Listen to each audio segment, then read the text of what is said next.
سيفارا هي منطقة موجودة في الجزائر، وتحديدا في مدينة أنزي في الجنوب الشرقي. هي جزء من سلسلة جبال التصيلي. هي معروفة جدا بالرسومات السحرية الغريبة، من أهم المناطق الأثرية الموجودة في العالم كله. الناس اللي زارت سيفارا تقدر تشوف النقوش الصخرية الموجودة اللي بتحكي قصص عن الحضارات المختلفة القديمة قوي. فيها صخور رملية بأشكال مختلفة قوي وجذابة. الوصول لسيفارا مش سهل أبدا، بيحتاج ترتيبات خاصة لأن المنطقة بتقع داخل الصحراء. المغامرين اللي بيحبوا الاستكشاف اكتر ناس هيحبوا يروحوا الجبال دي، لان هي بتعتبر كنز تاريخي ومكان بيستحق الزيارة والمغامرة. الشيء بقى الغريب والمميز في سيفارا اللي هي المنطقة الحجرية، هي تشكيلات صخرية زي ما تعتبر مدينة مهجورة متحولة من الصخور، والتشكيلات دي بتبقى على شكل براك أو قلاع وكأنها اتبنت بإيد البشر،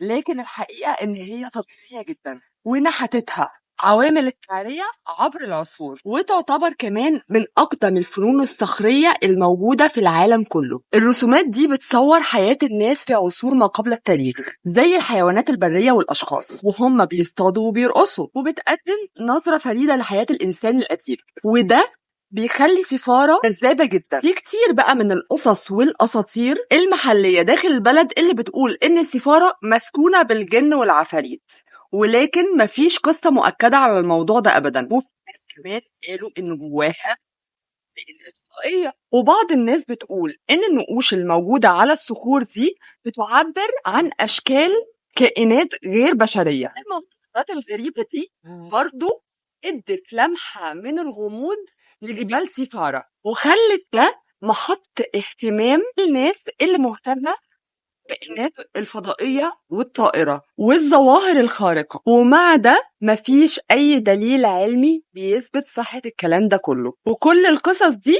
ما زالت أساطير، مفيش حد أكد حقيقة واضحة ليها. الخلاصة، سيفارا تعتبر كنز تاريخي لم يسبق له مثيل.